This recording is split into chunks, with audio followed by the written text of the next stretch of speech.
자, 오늘은 영어에 있어서 가장 필요한 게 무엇일까? 반드시 이것을 참고해야 될 내용은 무엇일까? 그것을 이야기해 보도록 하죠. 자, 그러기 위해서 세 명의 인물을 제가 데려왔습니다. 첫 번째는 제프리 힌터예요. 2024년 노벨 물리학상을 받았고요. AI의 아버지라고 불립니다. 물리학과 입학했으나 수학을 못한다는 것을 알고 심리학으로 전과해서 학위를 취득했어요. 1970년대 초반에 인공지능에 대한 아이디어를 냈지만 그 당시 실현 가능성이 없는 것으로 관조되어 관심을 받지 못했어요. 1970년대입니다. 그 후 대략 40년 후인 2022년 대학원 제자들과 함께 인공지능에 관련된 컴퓨터 비전 스타트업인 DNN 서치를 설립해요. 다시 말하면 얼마나 걸렸을까요? 대략 한 40년 걸렸죠. 40년이 걸려서 결국 이것을 이뤄내요. 그 후에 구글에 대략 500억, 600억 정도, 4,400억만 달러에 매각하고 나중에 부사장으로 퇴임합니다. 노벨상을 받은 건 대략 50년이 걸렸어요. 자, 두 번째 인물, 여러분 알고 있는 한강입니다. 2024년 노벨 문학상을 받았고 1994년 등단 후 30년이 지난 시간에 상을 받았습니다. 이분은 30년, 그나마 빠른 편이죠. 자, 이렇게 어린 나이에 받는 드문 케이스입니다. 문학 같은 경우도 대략 60, 70 넘어야 받는데요. 근데 어린 나이에 받았다는 것은 어리다고 말할 수는 없지만 앞으로 더 많은 것을 할 수 있는 여력이 있는 그러한 나이기 때문에 더 많은 것이 기대됩니다.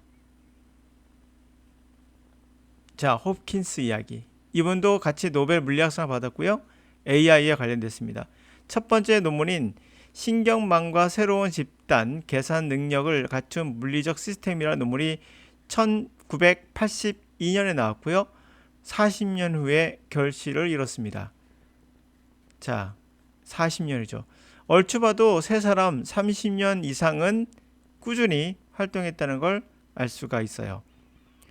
우리가 말하는 능력이라고 한다면 요즘 학생들이 능력이란 말을 많이 합니다. 입에 달고 다녀요.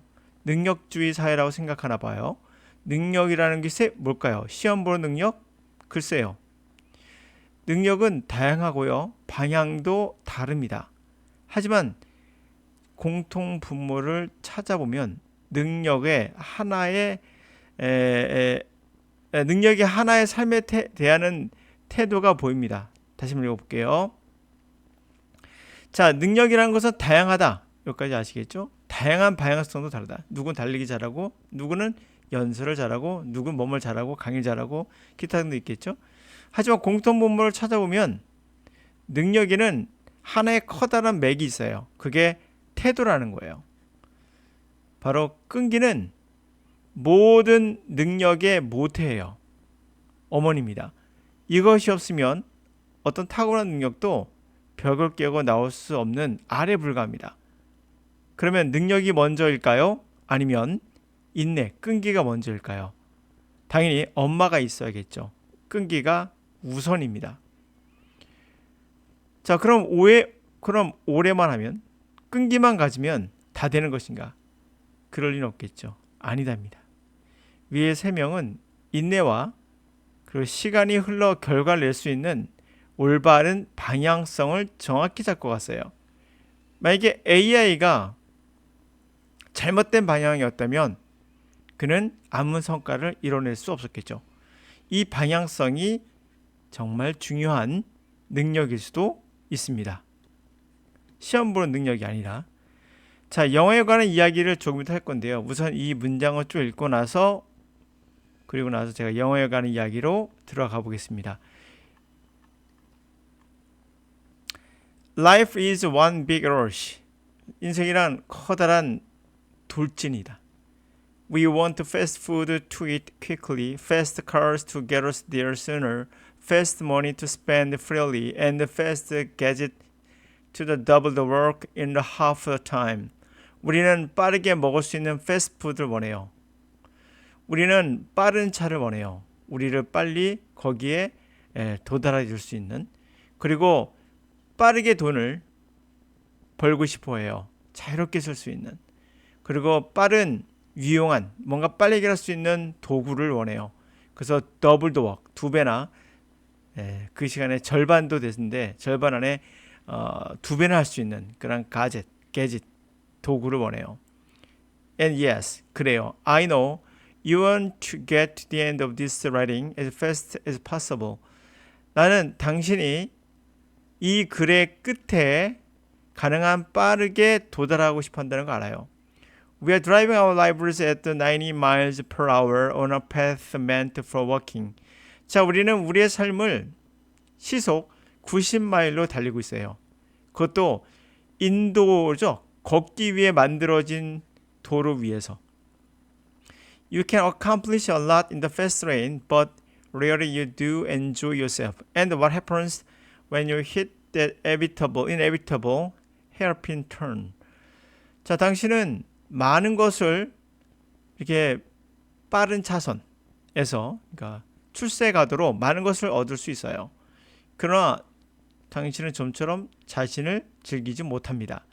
무슨 일이 일어날까요? 당신이 그렇게 inevitable, 피할 수 없는 헤어핀 같은 턴을 만났을 때 어떤 일이 벌어질까요? 헤어핀 이렇게 아시죠? 핀, U자 턴을 얘기하는 거예요.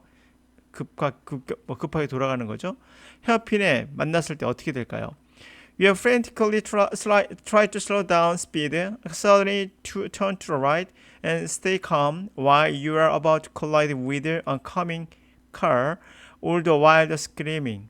당신은 미친 듯이 속도를 늦출 거예요. 그리고 갑작스럽게 오른쪽 턴하고 그리고 침착함을 유지하려고 하죠. 자, 그런 사이에 당신은 막 충돌하려고 합니다. 앞에서 오는 차에. 그 동안 쭉 여러분 비명을 그 사이에 주명을 지르고 있겠죠. Where did this come from? 어디서 이렇게 이것이 온 것일까? Sound familiar. 익숙하게 들으십니까? 그렇죠? 이런 상황이 어디서 온 걸까요? But if you hadn't been going so fast, you might have been able to avoid accident. 그럼 만약에 당신이 그렇게 빨리 달리지 않았다면 당신은 아마도 피할 수 있었을 건데 그 사고를. Well, maybe you would have noticed the warning signs a mile back. 아마도 또는 당신은 알아봤을 건데 경고 신호죠. 1마일 전에 이미 경고의 신호를 알아봤을 건데 Life curves give us two choices. Slow down or break down. 인생의 커브는 우리에게 두 가지 선택을 내립니다. 커브는 굴곡이겠지. 이런 slow down, 속도를 늦출 것인가 또는 무너질 것인가. Don't wait for something terrible to happen to shift your life into the low gear. 기다리지 마세요. 뭔가 끔찍한 일이 일어나기를.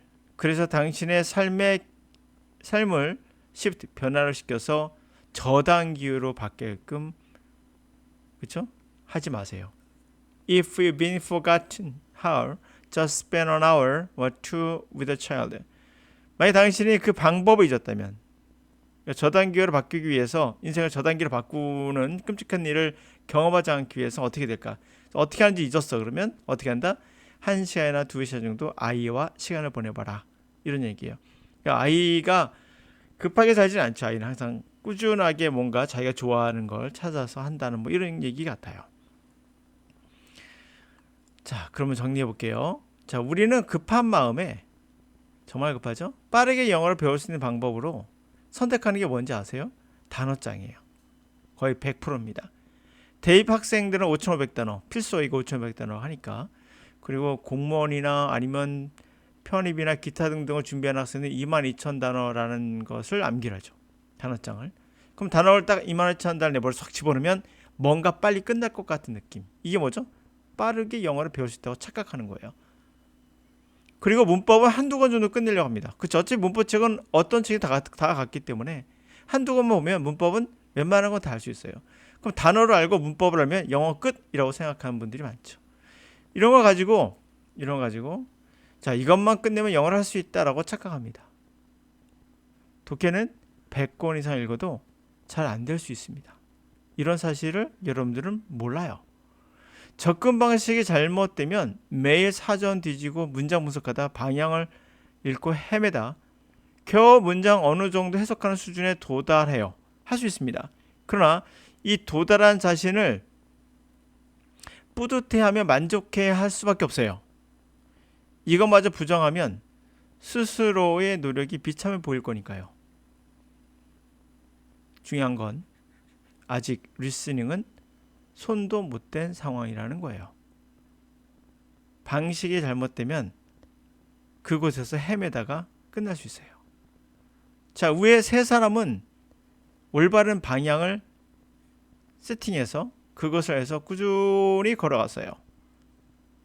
여러분들 잘못된 방향으로 지금 가고 있는 거예요. 반드시 독해는 리스닝과 같이 해야 돼요. 같이 움직입니다. 그런데 불구하고도 독해 따로 리스닝은 아예 안 하는 분들 많아요. 또 어떤 분들은 리스닝만 하고 독해를 아예 안 하는 분도 있어요. 리스닝을 하는데 스피킹도 같이 한다. 좋아요. 이건 미국에 가서 원어민하고 만났을 때 할 수 있는 거지 혼자 할 수 있는 것은 아니겠죠. 여러분이 생각하기에는 빠르게 배울 수 있다고 보이는 패스트푸드 같은 패스트레인 같은 이 단어장이 바로 함정이라는 것을, 그리고 여러분들은 유턴해서 바로 브레이크다운, 망가질 수밖에 없어요. 더 이상 해도 안 된다는 느낌을 받을 수밖에 없죠. 어느 순간 멈춰서 더 이상 가지 않는 차를 알게 될 거예요. 그리고 문법 한두 권 정도 달달 암기해봐야 여러분 할 수 있는 건 어느 정도의 성과, 어느 정도 수준에 도달할 수 있으나 만족할 수준은 절대 올 수 없습니다. 이런 분들은 리스닝 자체가 아예 안 됩니다. 독해는 리스닝에 큰 도움이 될 수 있는 방향으로 가지 않으면 그건 잘못된 거예요. 자, 리스닝이 안 되는 독해 의미 없다. 그 방향성을 알 수 있는 가장 중요한 바로미터는 리스닝을 위한 독해가 돼야 된다. 독해를 위한 독해가 아니라.